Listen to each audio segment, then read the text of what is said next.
Hi guys. I know it's been a while since I've made a video, and honestly, I've been fucking miserable.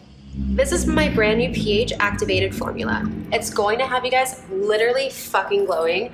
I can't wait for you to try it. Today I got these new products from Rose is Not Dead. Just a reminder, I'm still prettier than her. Hi, I'm Sophia Jessica, and this is Angel, and welcome to the fan carpet. It's wonderful to have you here, Matthew and Alyssa. How are you both today? Good. Thank you. How are you? You're Thanks doing for well, having thanks. Doing well, thank you. So if we go back to the beginning, was there a defining moment for you both to get into the industry? Ooh. Wow. No, not for me, not really. It's sort of I got into filmmaking through filming BMX and skateboarding. I blew out my knee when I was like 16 and I still wanted to hang out at the skate park with my friends, so I got a camera. And that sort of just turned into I guess they're just like point cameras and stuff now. So I sort of fell into it organically. Because I've always had been into movies. I remember doing like a stop motion exhibit at the Children's Museum in San Francisco when I was really young, and I was like, "This is cool," but it wasn't like I wasn't like, "Oh, I want to be a filmmaker." I kind of just like started doing it, and I was like, "Well, I guess I do this now," and I've continued doing it since I was 16. So Yeah, it's. I'd say good. Oh, I was just going to say that stop motion. I've done stop motion myself, and it's a laborious task, and it takes ages, but the results are great. absolutely. Have you? I'd say it was the only thing that I ever thought I could do. I was an athlete growing up and I was homeschooled a lot and I was never in like school, like regular school. So after high school, the option was either go to art school and do the theater drama thing or do the, you know, business corporate 9 to 5 thing. And it just was the path that I was like, this is all I'd ever be able to see myself doing. And then um the day I turned 18, I was looking for like a ticket out of my house and I was living in Florida at the time and there was open auditions for Disney and I got a little contract with Disney, went to Orlando and started doing short films out there and working on the stages out there. And it was just, I've never looked back. I feel like that's all I could see myself doing ever. So, Awesome. Sounds wonderful. So what can you tell us about Iconic, and what was it about the film that made you both want to be a part of it? And is queer representation something that's important to you both? Um, I mean, let's see. What's the best way? So, Iconic is my first feature first. It's my Mhm. debut feature film. I'm trying to think of the best way to segue for that. It's a story that I wanted to tell. It sort of came about through like I'd gotten to a place where I sort of had the means to make a movie, and I wanted to tell a story that was sort of personal in terms of like it, thing like around things that I was experiencing and like things that people would relate to that had just moved to like or in the Los Angeles world at the time. I was doing a lot of influencer stuff, like fashion videos and that sort of stuff. Mm-hmm. And I had just moved to downtown Los Angeles. And I've always been super passionate about mental health, and I sort of like had some script things and sort of like took a couple script ideas I had previously and was like, oh wait, I can take these other ideas I had, like I had some cool sequences, and sort of smash them into becoming iconic. Like I took the best sort of parts of the other stories. I was like, oh wait, this actually all works together as a cohesive thing.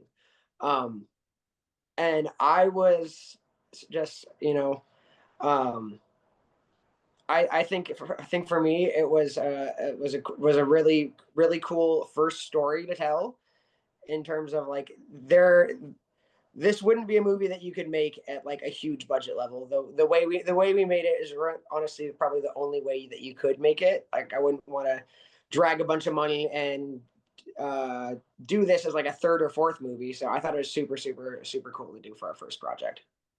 Awesome. Have you? um, I was sent the audition by like a referral, and I got so excited because I'm super into the indie world, just like making smaller films with, you know, a smaller cast and crew. Feel like it's an opportunity as an actor to really like have fun and dive in and try things. And it's my first lead in a feature, and it was like the perfect way for me to do that because I got to just play. Um, and then you said something about queer representation, like the first. Yeah, being important.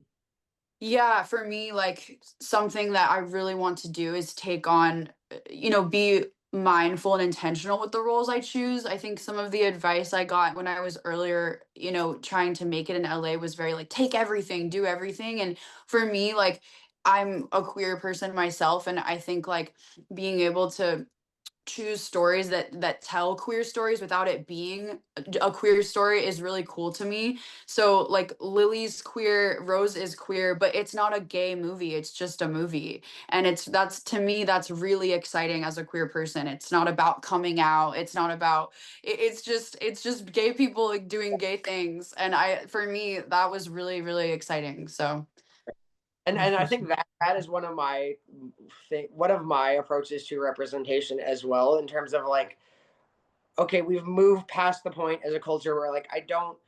It was incredibly important for the era of the of queer movies to exist. Okay, this is the experience of a queer person, and like all the hard things and how the reality of being queer in the world. Like it's hard, but we also need to move on to like, okay, let's just have queer people exist in the movie, and it doesn't have to be like that's the entire thing. right. Like they don't need to explain themselves. Like Lily and Rose never once explained themselves being gay or attracted to each other. They just are. And for me, that was really refreshing as someone who's like actively searching for queer roles. Yeah. So It's wonderful, and it's just life at the end of the day, yeah. because like love is love, and doesn't matter. It's just love is love. You love, you love. So Alyssa, you've been a part of some TV shows, like American Horror Story. Do you approach the characters differently, whether it's on film or TV? And do you like characters that showcase your talents? I do. I like to get weird, to be honest.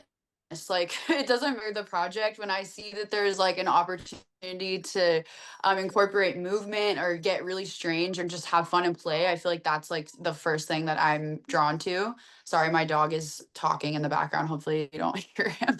But um yeah, like for American Horror Story, it was more, I was doing more like the stunt type of characters where I just get to fly around and kind of create with them and say like, okay, I want to try this and I think this would be cool. And I think that that's something that I approach similarly in like an indie film. It's like I get to try things with Matt. We're not on a strict schedule. We're not on like, it's not one of these studio things where there's just like a lot of pressure. I just get to play, and that's like why I do is I just want to play. So That's awesome. Yeah, and let's face it, independent cinema is where it's at. So, what does it mean for you both to be storytellers and tell stories in this way? Another deep cut. We love it. Maybe a storyteller. I think, and it can being a storyteller can be a lot of things, but I like to always tell stories that, like, at the basis of the story, just get people to think about something differently. And I think Iconic does this. I think there's lots of movies that do this, but like I'm not personally. I understand the point of movies as entertainment. You know, it's great to go and just get lost in the world of a story for 2 hours, on a giant screen. That's awesome. But for myself personally, I like to tell a story that you watch it and you're like, oh, I think about something differently now. You don't need to shove it down the person's throat, but like just getting someone to maybe think about an issue in a way that they hadn't before they watched the story is always super valuable to me. Absolutely.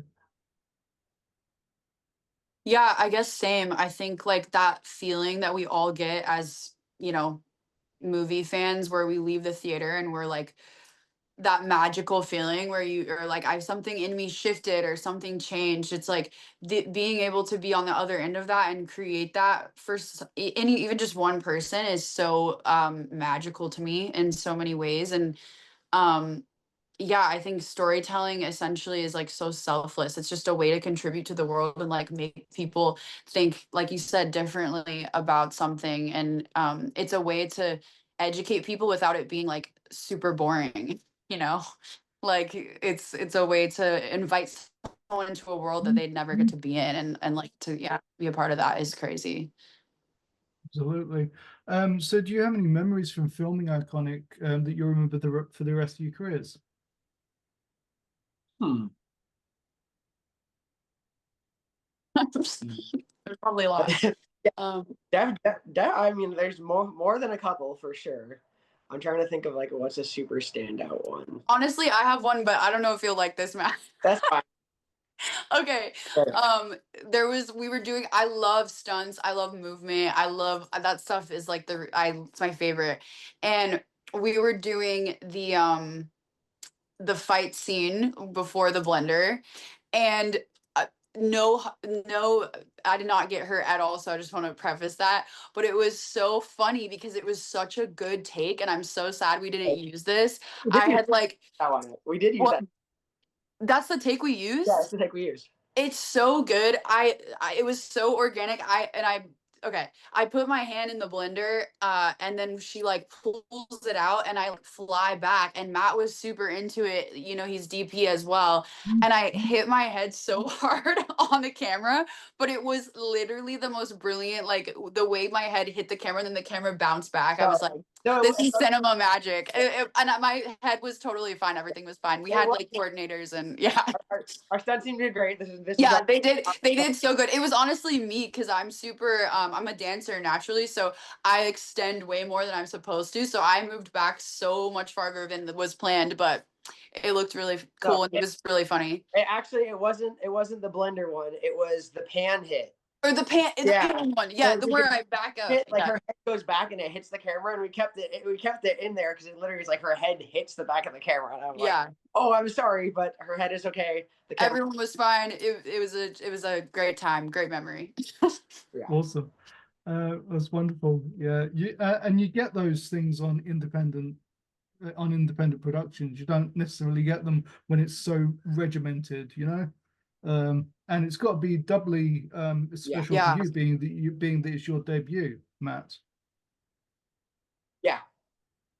Yeah, absolutely. I mean, I think some of my favorite ones are just like anytime, you know, because we shot this outside in downtown LA, no permits, we're just, you know, doing guerrilla style. And I think anytime you do any sort of take that's kind of complicated, like we have a very, very short scene where Rose attacks someone in the alley with a knife, and they're like sprinting down there, and like the magic you get when like we have her, she's running around downtown LA all paranoid, and like you have the regular people on the street just sort of like looking, and like there's a couple moments in the end sort of like homeless montage sequence that like we got some insane like interactions with her and the real world of downtown Los Angeles that I'm like, okay, yeah, this is stuff that there's no amount of money could plan this, you know.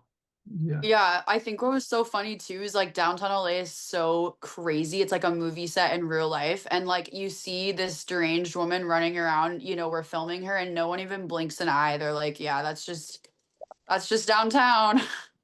That's just Tuesday. Yeah, exactly. I think those are definitely some of my favorite memories. Are just even though it's, you know, it's you're always like, oh, someone's gonna see us and stop us, but that's the fun, and what I love about indie filmmaking is like, oh, can we pull this off? And then when you pull it off, you're like, oh my god, I can't believe we did that. That was crazy. Awesome. So what are you hoping audience will take away from Iconic when they see it? I mean, hopefully they'll find it entertaining. Hopefully they'll find it entertaining and also disturbing. But disturbing in the way like I think my one of my goals with this movie was like disturb people with the reality of the world we live in. You know, it's like I think the most disturbing thing about Iconic is the fact that like, okay, you could be this person at the top of the food chain, and like a couple of weeks go by and you could crash boom onto like living on the street below your old apartment, because that's basically what you know we filmed it in my apartment it starts in my old apartment in downtown LA, and it ends almost directly beneath my old apartment in downtown LA. So like that's literally the change that could happen to someone. And you know, I think that's like that sort of disturbingness is what I want people to take away from it. For you, Liz? Oh, yeah, I think I'll just like spiral off of that. I think it's been interesting to live in LA and experience influencer culture. You know, I'm in it. You know, it's especially being someone that's not an influencer but now has been kind of put into it because some of my close friends are influencers, seeing how like cancel culture and also just like how mean people can be online, how it can affect someone's mental health and how they can go from being in the apartment building to beneath the apartment building as like a metaphor. It's really kind of, that's a horror in itself, and it's something that I've witnessed in real life. I mean, I've seen someone with 9 million followers go to working at a little fast food restaurant that they started at when they were 16 because they said one bad thing, or and not to say that that's an excuse ever, but I think it's just interesting how you really can go from the instant gratification, the fame and the luxury and the riches to like absolutely back to where you started in like a blink of an eye. That is, it's a horror film in itself, and people are really mean and brave online, and I see the way it affects people, and I'm like, we have to look at these people as like, this is someone's daughter. This is like, yes, they have to take accountability for whatever that they do, but the bullying and the slandering, it's crazy how it affects people's mental health, and we have to understand that they're humans too, trying their best, I think it's gotten worse. I think how mean people have gotten online because it's gotten even worse in the last since we filmed Iconic. Since we filmed, I know. Too. And I think that's only gotten worse. So like, okay, yeah, granted, there is a time and place to be mean to people. Of course, yeah.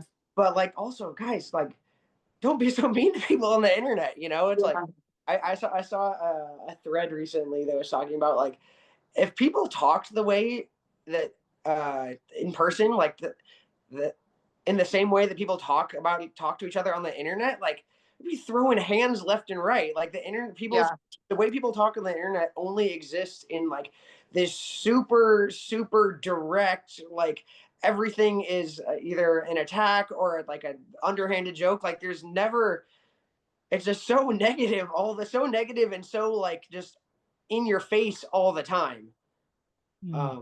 Maybe we can do that less, or maybe do it more. I don't really have an answer for that. Absolutely. A friend of mine over in America, he does this thing where he just posts and run. He doesn't interact with the comments. Yeah. It's on Twitter especially. So yeah.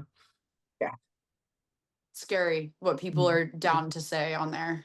Yeah, it's like, let's link to your name. Like we can look this stuff up. You guys are some of this shit. Yeah, absolutely. So Matthew, what does the future hold for Iconic, and do you think that there's more stories to tell within this world? Oh, interesting. There's definitely more story to tell in this world. I've thought about, like, it doesn't seem like a movie that would have necessarily a straightforward sequel, but it is one of the scripts that I had actually written sort of before this, before the script I had written before Iconic would be like the ending of Iconic is the first 15 minutes of the movie. And then it's basically a story showing someone, rather than like, this is okay, someone crash landing on the street.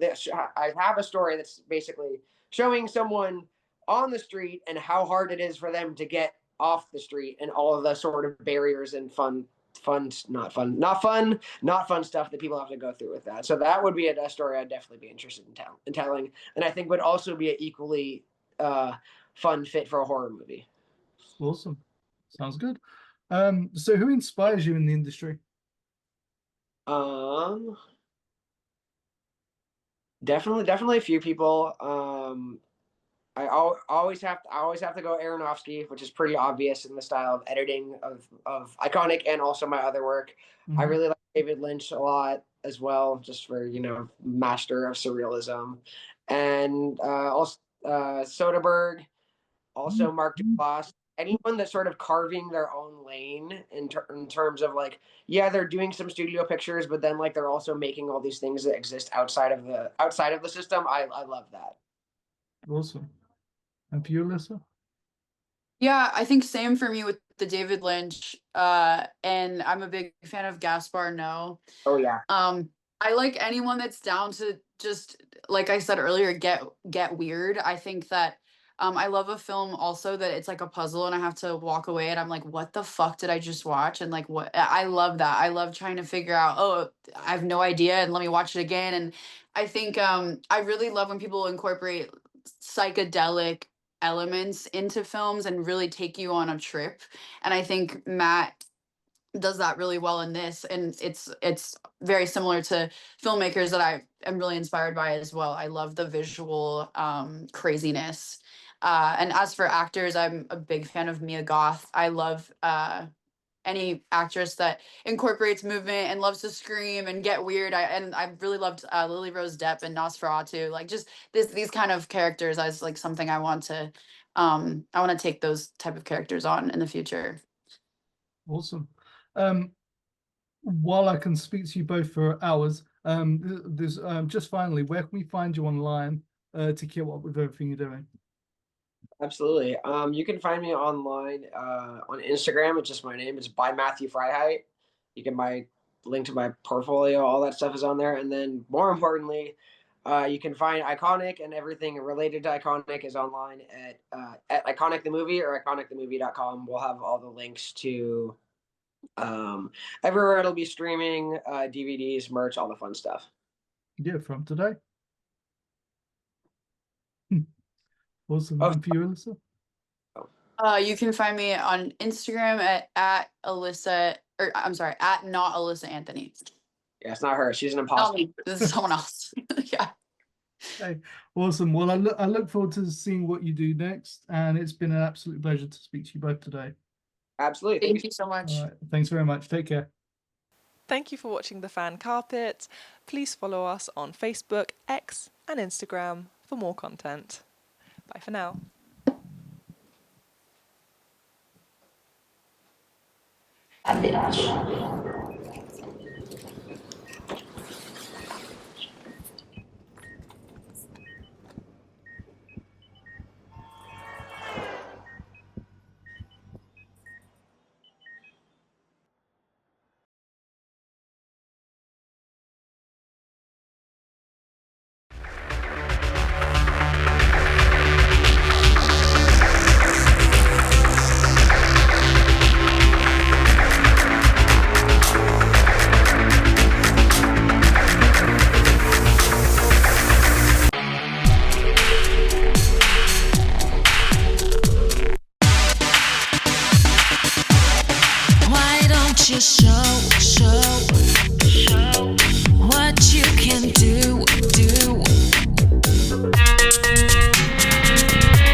Why don't you give me a sign, like the sea that leads a trail along that shore? It's not your problem, it's mine. Everybody thinks that I'm okay. Sometimes I think I am too. I'm on the outside looking in, I'm waiting for the shockwaves to begin. Oh, won't you let me hold you for one time? Just a rainy day in a London cafe, a London cafe. So give me one last serenade. Say to me, or swear at me till the night turns into day. And it was a shame when daylight faded, because we didn't notice at all.